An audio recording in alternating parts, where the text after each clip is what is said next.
إله إلا الله وحده لا شريك له وأشهد أن محمدا عبده ورسوله أما بعد رب اشرح لي صدري ويسر لي أمري واحلل عقدة من لساني يفقه قولي ربي زدني علما وارزقني فهما اللهم إنا نسألك علما نافعا ورزقا طيبا وعملا متقبلا. Assalamualaikum warahmatullahi wabarakatuh. Apa khabar? Semua sihat hari ini? Sihat ya? Tak sejuk ya hari ini? Oh tak ya? Asal saya sejuk ya? Okey, sila ambil tempat masing-masing. Hari ini saya akan berhenti awal kerana dimaklumkan bahawa kita akan ada solat jenazah selepas ini. Jadi saya perlu berhenti awal dan kita akan mulakan awal. Kalau saya terlajak, bukan terlajak kata ya, terlajak masa, beritahu saya. Kadang-kadang kita berbual dia ni kan terlepas kan. Jadi saya maklumkan awal lah. Nanti kan apa cepat habis hari ni selalu kau main lagi berbual. Beritahu awal dulu supaya tak terperanjat. Dia terperanjat, gegel. Okey, baik. Hari ni kita muka surat berapa?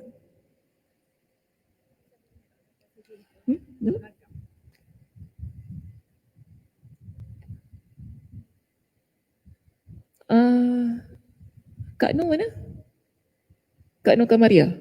Your phone? Nasib baik kenal muka. Tengok muka ni Kak Nur ni. Kak Nur awak popular nah. Subhanallah. Okay, so.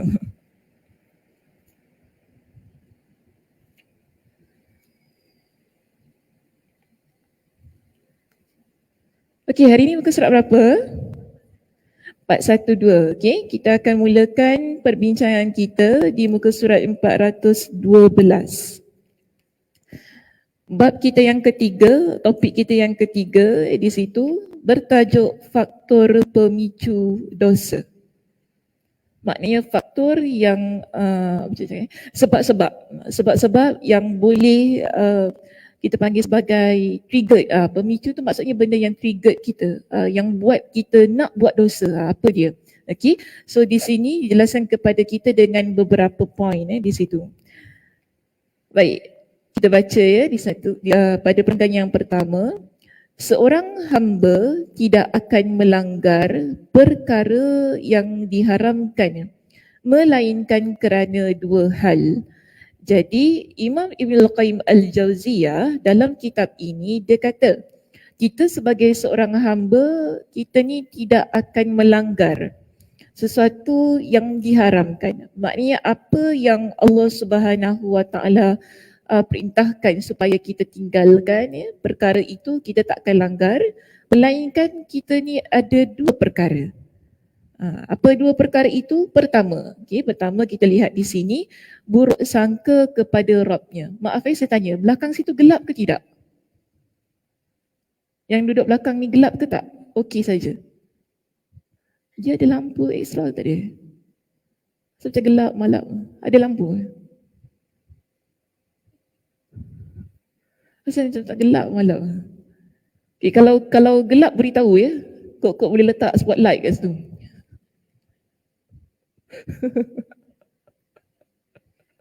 Siapa tahu kan jemaah kalau cakap masjid dengar. Gelap lah, cakap gelap tak apa. Nanti MMB letak lampu kat situ. Gelap tu malap. Saya ni kalau gelap-gelap saya rasa macam tak ceria.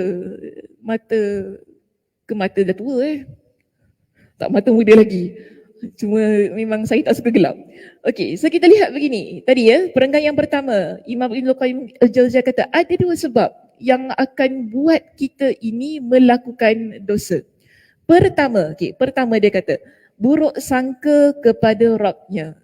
Iaitu buruk sangka kepada Allah Subhanahu Wa Taala. Dan sangkaan bahawa seandainya dia mematuhi serta mengutamakan Rabbnya daripada yang lainnya, tetap saja Rabbnya tidak akan langsung memberinya balasan yang lebih baik daripada kepatuhan dan pengutamaannya itu. Jadi pada poin kita yang pertama di sini iaitu buruk sangka, hamba yang buruk sangka dia akan buat perkara-perkara dosa. Jadi ia bermula daripada buruk sangka. Yang mana dia sangka kalau dia mematuhi segala perintah Allah, Allah tetap tidak memberikan apa yang sepatutnya diberikan kepadanya. Senang kita bagi contoh begini. Orang yang buruk sangka kepada Allah, dia akan ada satu mindset yang begini ya Muslimah. Buat apa saya solat? Contoh. Okay? Ini contoh saja ya. Buat apa saya solat pun tak kaya-kaya. Ni ayat dia macam tu. Okay? Buat apa saya zikir banyak-banyak pun bukannya hati tenang, makin sakit hati adalah. Ini buruk sangkanya kepada Allah. Kita ni sebagai hamba Allah, kita ada satu, sebagai seorang yang beriman, senang saya kata begini. Kita ada satu perasaan yang mana, kalau saya mendekatkan diri saya kepada Allah, Allah Subhanahu Wa Taala akan lebih dekat kepada kita. Sebab itu, kita jadi hamba Allah yang solat. Tapi orang kalau buruk sangka, buat apa solat? Solat ni makin tak tenang, makin rasa tak ada apa-apa. Sama je, saya solat dengan tak solat sama je, tak ada beza. Orang yang buruk sangka dia begitu. Jadi ini tak boleh. Kenapa kita tak boleh buruk sangka? Okey, soalan saya, kenapa buruk sangka itu dosa?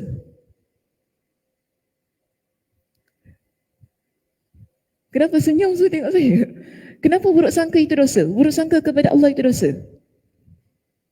Belajar tak kitab ni? Memang belajar ni. Ya Allah. Masjid Darul Ghufran kan ad-da'wa kan? Sebelum kitab ni kita belajar kitab ad-da'wa. Dah khatam dah kitab tu. Saya rasa soalan tu kalau saya tanya jawab tu. Boleh jawab. Cuma tak ada exam je lah kan? Kalau ada exam macam mana ya? Dah khatam dah kitab tu kan, ad-da'wa. Itu yang kita ada siri kedua ni. Jadi dalam kitab ad-da'wa, Imam Ibn Qayyim Al-Jauziyah dia dah jelaskan kepada kita kenapa buruk sangka itu adalah perkara yang dianggap sebagai dosa besar. Buruk sangka kepada Allah adalah dosa besar. Kenapa? Soalan, itu soalan, bukan kenyataan. Kenapa Cik ajar? Kenapa? Tak dapat jawab. Cik ajar. Terus terang. Fitri tak ada hari ni? Tak ada. Kenapa Fitri pergi mana? Mungkin adalah tu. Ada. Okey. Mak Isa jawab Mak Isa. Fitri tak ada. Alamak. Sebab apa? Sebab Allah yang jadikan kita. Sebab tu kita tak boleh buruk sangka pada Allah. Okey. Ada poinnya, cuma belum tepat lagi. Dapat 3 markah. Kau dapat 3 markah. Tak apalah, yang penting dapat markah. Cik Ana. Ya? Allah, kena bangun Cik Ana. Kenapa Cik Ana? Cik Ana baru sampai. Tak bersyukur. Kalau kita buruk sangka pada Allah, kita tak bersyukur. Sebab tu dia dosa besar. Lain, jawapan lain. Tak yakin. Okey. Lagi? Apa dia?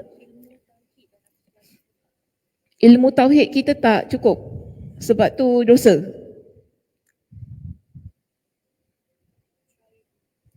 It's okay. I'm just trying. It's okay, tak apa. Nothing wrong. There's nothing wrong. Tak ada benda yang salah kalau kita try. Okay, siapa nak cuba lagi? Siapa tak ikut kuliah saya? Tak ikut kuliah, mengamuk, tak ikut kuliah saya. Kita baru bincang tak sahabat saya di Masjid Kampung Siglap. Tak ikut juga. Siapa ikut Masjid Kampung Siglap Kak Lina ikut tak Kak Lina? Kak Lina ni. Dia tunduk je, takutnya kena tanya. Yang ikut kat Masjid Kampung Siglap tak datang ke? Kak Noh kat belakang pula Kak Noh. Senyum je Kak Noh. Jangan kacau Kak Noh lah. Tadi saya dah kacau dia. Okey, kita lihat gini. Saya tanya kita lihat pada keadaan kita sesama makhluk. Kalau saya buruk sangka pada Cik Ana dosa ke tak? Dosa. Kalau kita buruk sangka pada Allah, lagilah dosa. Macam gitulah kan senang. Kita sesama makhluk ini, sesama manusia, bila kita buruk sangka, berdosa kan? Okey, kenapa berdosa? Sebab apa? Tak tahu isi hati dia. Tak tahu isi hati Cik Ana tu macam mana. Tiba-tiba kata, Cik Ana tu kan dia gitu-gitu. Fitnah. Okey. Maknanya kita cakap sesuatu yang tak betul tentang seseorang. Kita just assume. Okey? Kita cuma sangka. Jadi benda yang kita sangka itu tidak ada pada seseorang. Lalu kita kata dia macam gitu, dia gini, dia gitu, dia gini. Jadi sebab itu dia dosa. Kerana kita tak tahu betul ke tak. Kalau tak betul macam mana kan jadi fitnah benda tu. Jadi begini kita lihat. Jika kita sesama manusia sudah dilihat ia sebagai perkara yang dosa, apatah lagi dengan Allah. Sedangkan kita tahu Allah itu maha sempurna. Okey? Allah itu maha mengetahui. Kita kata Allah tak tahulah aku ni susah macam mana. Nampak? Ni buruk sangka. Sedangkan kita tahu Allah itu Al-Alim. Ini sifat Allah ya, nama-nama Allah. Allah maha mengetahui. Kita kata lagi, Allah ni tak sayang saya lah. Kan? Sebab tu hidup saya ni susah je Ustazah.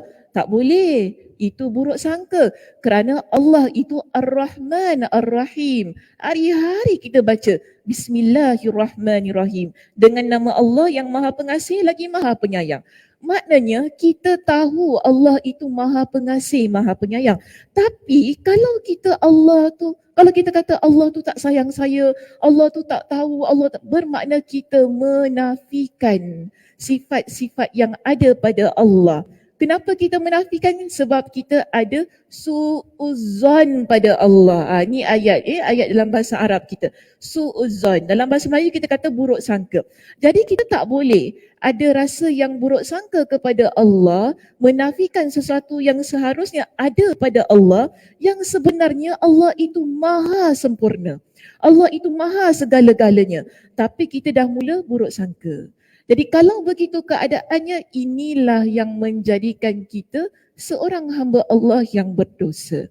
Okey, satu kita kena ingat begini ya muslimah, dia bukan setakat dosa sahaja. Allah Subhanahu Wa Taala telah ingatkan kepada kita bahawa buruk sangka ini dia adalah perbuatan yang akan mendapat ancaman daripada Allah Subhanahu Wa Taala.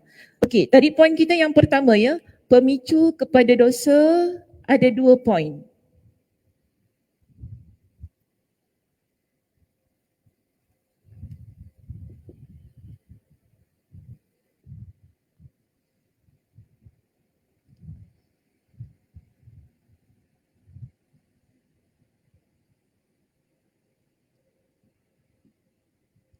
Okey, jelas ya. Tadi saya dah maklumkan bahawa perkara ini adalah dosa besar.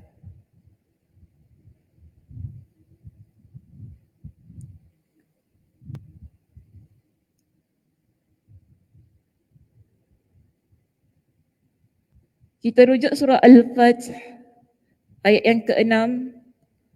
Allah Subhanahu Wa Taala menceritakan kepada kita dalam ayat ini tentang 2 golongan, iaitu orang yang munafik dan orang yang musyrik. Orang yang munafik bagaimana?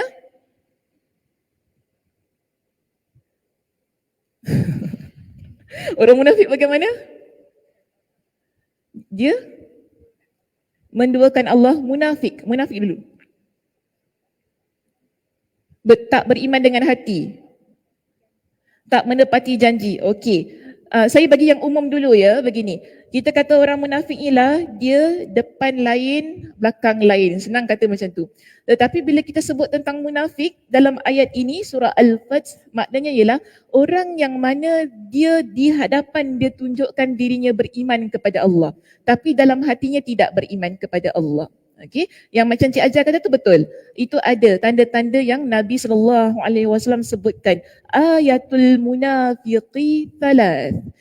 Tanda-tanda orang yang munafik, tapi ini bukan munafik daripada sudut keimanannya, munafik daripada sudut tindakannya.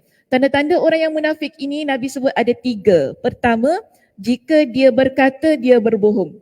Kedua, jika dia berjanji tadi Cik Ana pula Cik Ajar, dia tak menepati. Ketiga, jika dah sampai awak. Oh saya perasan. Jika dia diberikan amanah, dia khianati. So kita ada 3 ciri-ciri orang yang munafik daripada sudut tindakannya.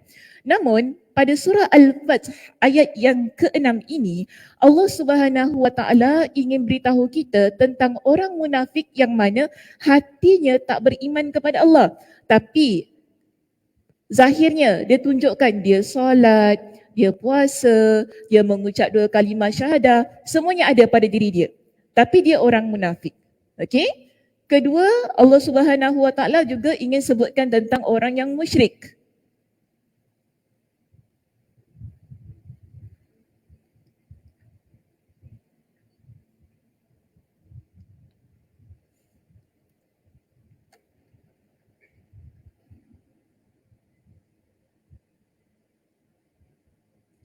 Orang yang musyrik ni tadi, orang yang mensyirikkan Allah Subhanahu Wa Taala. Jadi ada 2 kategori manusia yang Allah sebutkan dalam surah Al-Fath ayat yang ke-6 ini. Allah kata apa? 2 orang ini ialah orang yang selalu su'uzan pada Allah.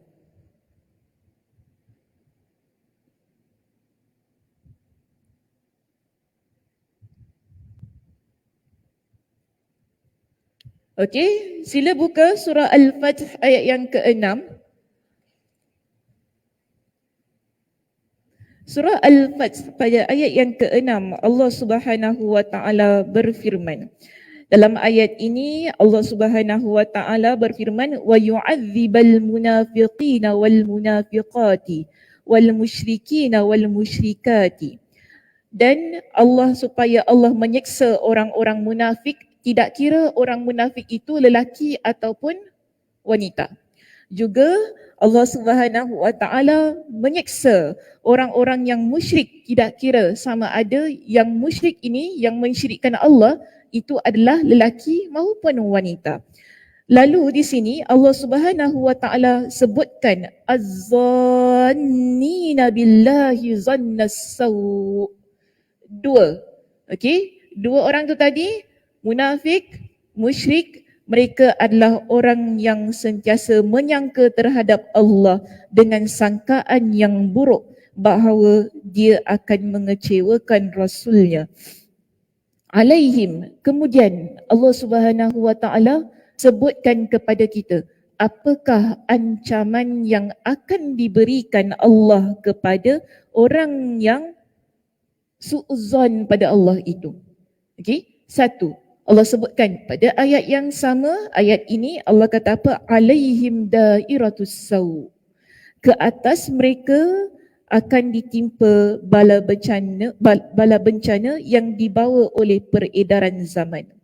Wa ghadiballahu alaihim, yang kedua, dan Allah Subhanahu Wa Taala murka terhadap mereka. Wa la'anahum, ketiga, Allah Subhanahu Wa Taala akan melaknat mereka.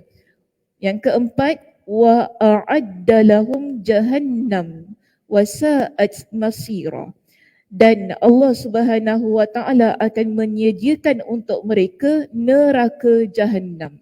Jadi ada 4 azab yang Allah Subhanahu Wa Taala berikan kepada orang yang berburuk sangka kepada Allah.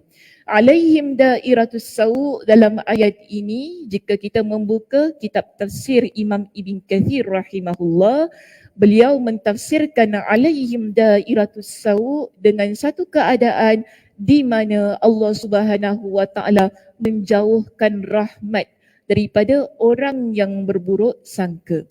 Okay, so kita ada 4 tadi azab yang Allah Subhanahu Wa Taala akan timpakan kepada orang yang suuzan pada Allah. Satu tadi apa?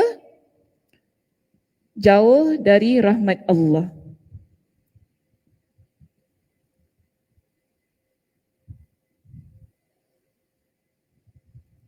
Kedua, Allah murka.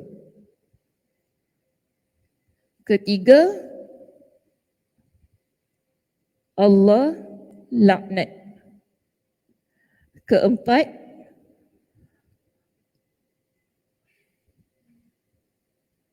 Allah masukkan dalam neraka.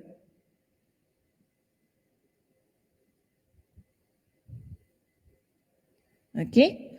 Jadi kita ada di sini 4. Inilah yang kita kata dosa besar. Dosa besar orang yang dia suuzan pada Allah. Bila dia suuzan pada Allah, orang yang begini, yang menafikan segala sifat-sifat Allah, yang sebut sesuatu yang ada pada Allah tapi dia menafikan perkara tersebut, orang yang begini, Allah kata, Allah jauhkan rahmatnya dari mereka. Kemudian Allah akan murka, Allah akan laknat, Allah Subhanahu Wa Taala juga akan sediakan ataupun masukkan mereka ke dalam api neraka. Jadi kita ada 4 perkara. Sebab itu kita lihat begini, kenapa buruk sangka ini dia boleh bawa kita kepada dosa. Di sini poinnya pemicu kepada dosa pertama ialah buruk sangka. Bila kita dah mula buruk sangka kepada Allah Subhanahu Wa Taala, kita akan mula buat perkara-perkara yang Allah Subhanahu Wa Taala langgar. Okay? Kita akan mula buat perkara-perkara yang Allah Subhanahu Wa Taala larang kita untuk lakukan. Maka sebab tu kita lihat begini ya. Saya nak datangkan sebuah hadis Nabi SAW yang lain. Dalam hadis yang diriwayatkan oleh Imam Muslim, Nabi SAW, hadis ini riwayat Abu Hurairah. Ini Abu Hurairah dia ceritakan kepada kita. Dalam satu keadaan, sekejap ini macam baru seperti lipas Ke saya salah? Betul Lipas tu tak merayap sampai ke sini ya? Tak Saya rasa kalau dia merayap bukan saya saja pun merayap. Semua orang akan bangun. Dah sampai ke? Okey, saya bawakan hadis ini. Hadis yang kita lihat begini, kenapa kita ni jangan berburuk sangka kepada Allah.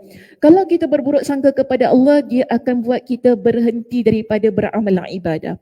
Jadi Nabi SAW berikan kepada kita dengan satu hadis untuk kita pegang. Abu Hurairah radhiyallahu an dia pernah ceritakan kepada kita. Hadis ini riwayat Imam Muslim, boleh rujuk dalam kitab Sahih Imam Muslim. Siapa yang ikut kuliah saya di Masjid Al-Muttaqin, saya syarahkan hadis itu. Tapi kita baru baca saja matanya, kita belum masuk kepada syarah hadis itu. Mungkin nanti pada minggu hadapan siapa yang berkesempatan boleh datang ke Masjid Al-Muttaqin atau ikuti secara online kuliah tersebut. Baik, dalam hadis ini Abu Hurairah kata, ada pada satu ketika kami ini sedang duduk-duduk bersama dengan Nabi SAW. Jadi pada waktu itu Abu Hurairah kata ada Abu Bakar, ada Umar dan beberapa orang sahabat Nabi yang lain. Namun kemudiannya tiba-tiba Nabi SAW dia bangun daripada tempat duduknya. Nabi bangun, terus tak tahu Nabi pergi mana. Jadi kami ni yang duduk-duduk dengan Nabi SAW ni kita rasa hairan. Nabi pergi mana? Dia rasa macam itu perasaannya kan. Dia bayangkan kalau saya kat depan ni tiba-tiba saya bangun. Tak cakap apa-apa. Bangun terus saya keluar. Apa rasanya? Kenapa dia punya siap terberak macam gitulah rasanya kan. Kenapa terberak sakit perut ke dia? Kita dah cakap macam-macam kita punya lagi orang perempuan, ya Allah. Orang perempuan tak sama orang lelaki relax lagi. Kita orang kenapa dia sakit perut katanya macam-macam gini perasaan ya. Jadi ini juga yang ada pada para sahabat. Mereka rasa risau. Namun kerisauan mereka ini terutamanya Abu Hurairah, dia kata apa? Kami risau. Takut sesuatu yang tak baik berlaku kepada Nabi SAW. Jadi Abu Hurairah dia ikut Nabi. Dia cari Nabi. Dia cari Nabi, kemudian dia kata aku nampak ada satu kebun. Dia tengok kebun ni tertutup rapat lah kan. Macam mana nak masuk kebun ni? Dia kata kemudian saya nampak macam ada satu aliran air yang boleh buat kita lompat masuk dalam kebun itu. Dan dia cerita, aku pun naik kat tempat aliran air ini, lalu aku pun lompat sebagaimana musang melompat. Dia guna ayat yang begitu. Jadi dia masuk dalam kebun ini, lalu dia nampak Nabi SAW berada dalam kebun tersebut. Nabi ni dengar ada orang daripada belakang ni kan. Nabi dah dapat tahu dah. Nabi kata apa? Abu Hurairah? Nabi tanya gitu. Adakah yang kat belakang ni Abu Hurairah?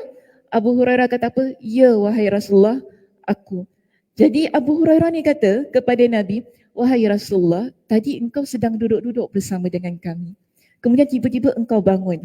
Aku khawatir sesuatu yang tak baik berlaku kepada engkau. Sebab tu aku ikut engkau hingga ke sini. Aku panjat, dia pun ceritalah macam mana dia panjat macam musang semua kan. Dia ceritalah masuk dalam kebun tu. Jadi Nabi SAW, Abu Hurairah kata apa? Nabi memberikan kepada aku 2 sandalnya. Nabi bagi 2 sandal ini dan Nabi kata kepada aku, wahai Abu Hurairah, ambil 2 sandal aku ini, idhab, maka engkau pergilah.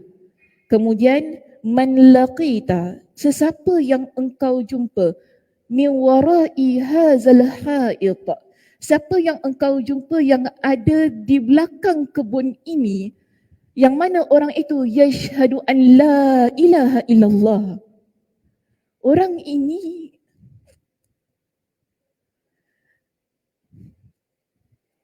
dia menyebutkan, aku bersaksi bahawa tidak ada Tuhan melainkan Allah. Mustayqinan biha qalbu. Yang mana dia ucapkan dengan hatinya yang penuh yakin kepada Allah. Fabashirhu bil jannah. Maka engkau berikanlah berita gembira kepada dia dengan syurga. Ini pesanan Nabi SAW kepada Abu Hurairah. Jadi Abu Hurairah adalah orang yang mana dia ini sami'na wa ata'na. Dia adalah orang yang mana Nabi perintahkan begitu, teruslah buat. Tak ada rasa macam kalau kita, kenapa Rasulullah? Itu kalau saya cakapkan, kenapa Zaza? Asal Zaza bagi slipper 2 ni? Nak buat apa slipper ni? Kita mesti banyak cakap kan? Tapi Abu Hurairah tidak. Abu Hurairah terus ambil 2 sandal itu, dia bawa keluar sandal ini, dia pun keluar dengan 2 sandal itu keluar daripada kebun tersebut. Lalu dia kata apa? Orang pertama yang aku jumpa pada waktu itu ialah Abu Bakar. Maaf, Umar.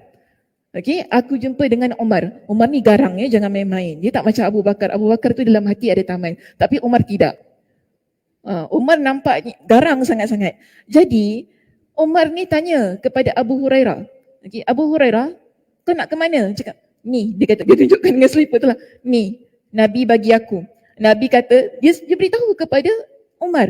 Nabi kata kepada aku, siapa yang ucap 2 kalimah syahadat, itu siapa yang ucap la ilaha illallah, mustayqinan biha qalbu, yang mana dia yakin dengan hatinya, fabashirhu bil jannah, maka orang itu masuk syurga. Agak-agak Umar suka ke tidak? Kalau kita suka tak? Suka, suka. Tak ada maknanya tak suka. Alhamdulillah lah kita orang beriman kepada Allah. Asyhadu an la ilaha illallah. La ilaha illallah. Kita pun ucap la ilaha illallah. Kita begitu keadaannya kan. Kita suka. Tapi Umar tidak. Apa Umar buat? Umar pukul Abu Hurairah ni. Pak, dia bagi saya. Astaghfirullahalazim. Dia kata astaghfirullahalazim. Umar dia pukul. Tak. Pak, pukul dada Abu Hurairah. Abu Hurairah dia kata aku sampai terhenyak, terduduk itu kan. Sakitnya dia kata sampai aku menangis kerana sakitnya Umar hentam dada aku. Sakit sangat sebab Umar ni kuat ni main. Adik dia sepak tu. Ingat kisah dia nak peluk agama Islam tu kan. Dia sepak adik dia tu melayang. Jadi Abu Hurairah kata apa? Aku pun terhenyak dengan air mata ni yang bergenang ni. Umar kata apa? Abu Hurairah, pergi kau. Abu Hurairah kembali jumpa dengan Nabi. Dalam keadaan yang dengan slipper ni, air mata dia dah mencurah-curah ni kan. Nabi nampak Abu Hurairah tu. Nabi tanya, wahai Abu Hurairah, kenapa dengan kau ni? Kenapa engkau nangis macam ini kan? Abu Hurairah pun cerita kepada Nabi, Umar pukul. Dia kata, Umar pukul aku kan. Sebab Umar marah. Umar datang jumpa dengan Nabi. Umar kata kepada Rasulullah, wahai Rasulullah, betul ke apa yang kau cakap pada Abu Hurairah ni? Kan? Yang kau kata gini-gini. Nabi kata, ya, aku yang suruh Abu Hurairah kata begitu kepada orang ramai. Tapi Umar dia memiliki pandangan yang berbeza daripada Nabi SAW. Umar kata gini kepada Nabi, fa inni akhsha, sesungguhnya aku bimbang manusia akan berpada dengan hal itu. Lalu mereka meninggalkan diri mereka untuk beramal ibadah. Umar kata gitu kepada Nabi. Jadi dia kata kepada Nabi, jangan sebarkan hal itu kepada orang ramai sampai orang ramai ni rasa tak perlu lagi dah untuk beribadah kepada Allah. Dah cukup dah saja kita ni jadi orang yang mengucap la ilaha illallah itu tadi. Saya nak kata begini muslimah.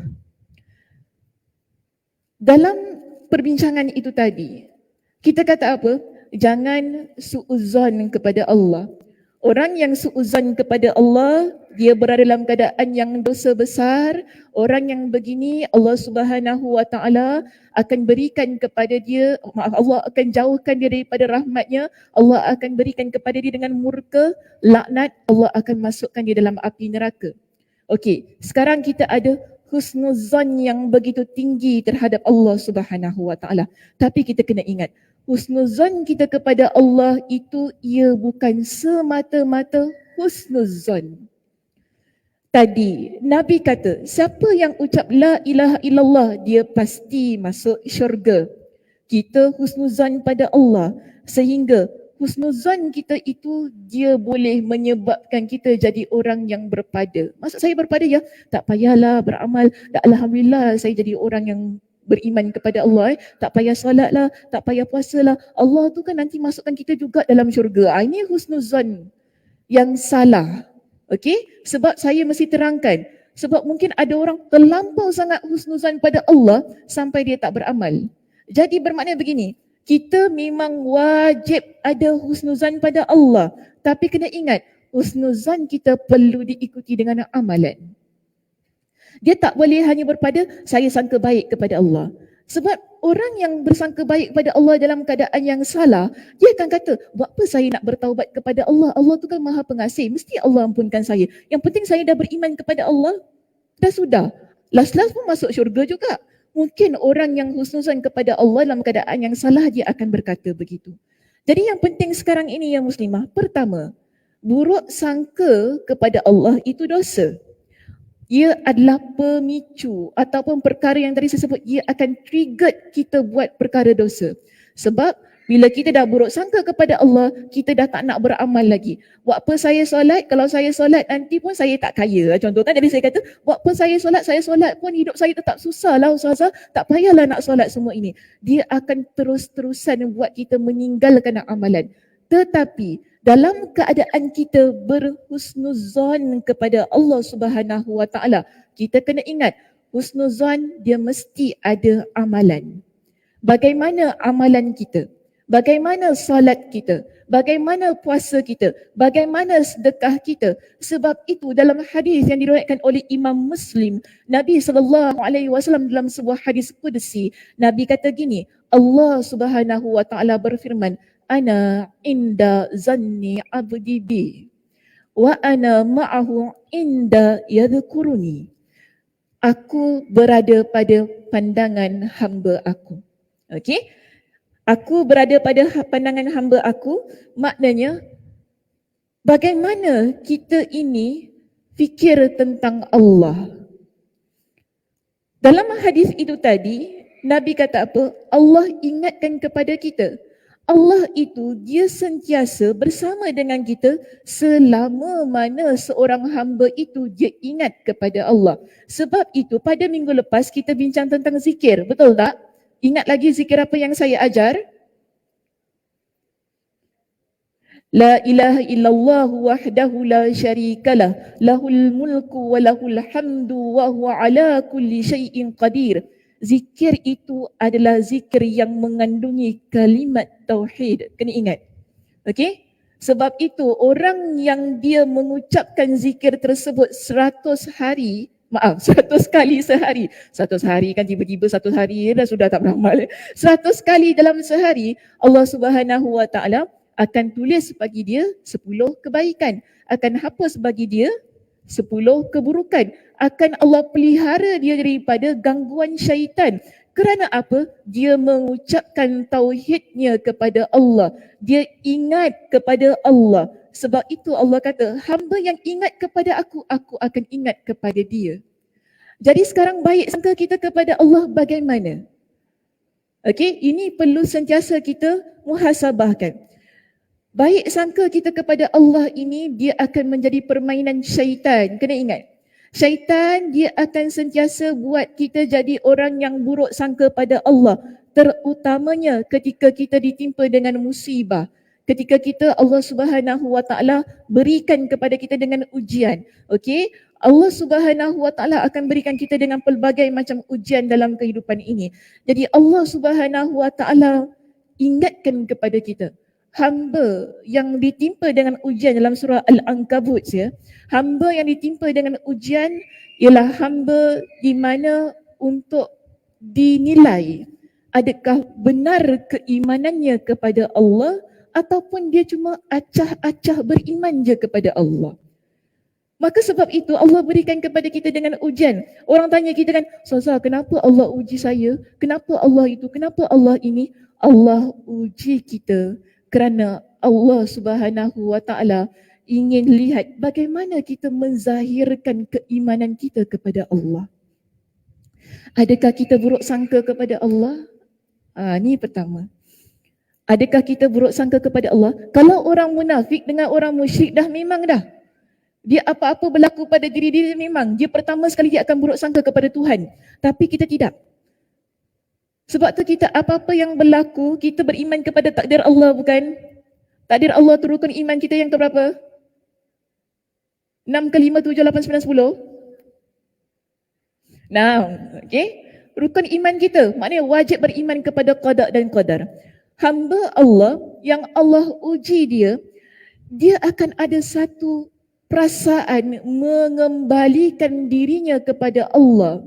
Sebab itu kita ni bila ditimpa dengan musibah, Nabi kata apa? Kita ucap inna lillahi wa inna ilaihi raji'un. Dan Nabi SAW ingatkan kepada kita, mana-mana hamba yang mana bila dia ditimpa dengan musibah, lalu dia mengucapkan dengan ucapan istirja. Bila kita ni ucap ucapan istirja, bermakna kita sangka baik kepada Allah. Keimanan dalam hati kita ini mantap. Kita kembalikan kepada Allah. Inna lillahi wa inna ilaihi raji'un. Lalu Nabi kata apa? Dia ucapkan Allahumma ajurni fi musibati wa akhlif li khairan minha. Ya Allah, kau berikanlah pahala pada musibah aku dan kau gantikanlah ia dengan sesuatu yang lebih baik. Wa akhlif li khairan minha. Kau gantikanlah untuk aku dengan sesuatu yang lebih baik. Dan Nabi SAW kata apa? Tidaklah seorang Muslim yang bila dia ditimpa dengan musibah, lalu dia mengucapkan ucapan istirja itu tadi. Okey? Ucapan istirja maknanya inna lillahi wa inna ilaihi raji'un. Lalu dia berdoa kepada Allah. Allahumma ajurni fi musibati. Ya Allah, kau berikanlah pahala kepada musibah aku. Wa akhlif li khairan minha. Kau gantikanlah dengan sesuatu yang lebih baik daripada apa yang telah engkau ambil ataupun apa yang telah engkau hilangkan itu. Nabi kata apa? Tidaklah melainkan Allah akan gantikan kepada dia dengan sesuatu yang lebih baik. Kita yakin tak? Yakin. Kenapa kita yakin? Husnuzan kita kepada Allah. Kita yakin. Kita jangan, tak ada pun Ustazah, Allah uji saya dah baca dah inna lillahi wa inna ilaihi raji'un. Allahumma ajurni. Tak ada pun Allah bagi saya ganti yang baik. Macam ni je hidup saya. Oh. Sian. Macam ni je Ustazah hidup saya, tak ada apa-apa pun berubah. Mana Allah tak ganti pun dengan baik. Itu permulaan su'uzzan. Syaitan suka. Syaitan ni dia akan ajak kita fikir, Sakinah, kau dah baca doa tu? Dah baca kan? Aku dah baca. Ada ganti? Allah tak ganti pun? Tak ada pun. Biasa single je kau. Contoh, single je kau. Tak ada pun pengganti. Tak ada pengganti. Agaknya Allah tu tak sayang aku tak? Agaknya Allah tak dengar doa aku tak? Ini su'uzan. Okey? Ini su'uzan kita kepada Allah. Allah Maha mendengar. Allah Maha mengetahui. Allah itu Maha pemberi. Cuma ada kalanya Allah tak beri sekaligus kepada kita. Allah akan beri pada masa yang tepat, pada situasi yang selayaknya untuk kita. Ini sekali lagi husnuzan kita kepada Allah Subhanahu wa taala. Tapi kalau kita asyik fikirkan yang bukan-bukan tentang Allah, maka itulah yang Allah akan berikan kepada kita. Kalau kita fikir tak baik, maka tak baiklah. Kalau kita fikir baik, insya-Allah baik-baiklah yang akan ada dalam hidup kita. Okey, Muslimah, saya kena berhenti, minta maaf Okey. Kita perlu berikan laluan kepada solat jenazah. Siapa yang boleh untuk sertai solat jenazah ini dipersilakan ramaikan lagi jemaah untuk solatkan jenazah sebentar nanti. Jadi sampai sini saja, insya-Allah kita akan sambung pada minggu hadapan. Saya tutup dengan tasbih kafarah. Subhanakallahumma wa bihamdika asyhadu an la ilaha illa anta astaghfiruka wa atubu ilaik. Assalamualaikum warahmatullahi wabarakatuh.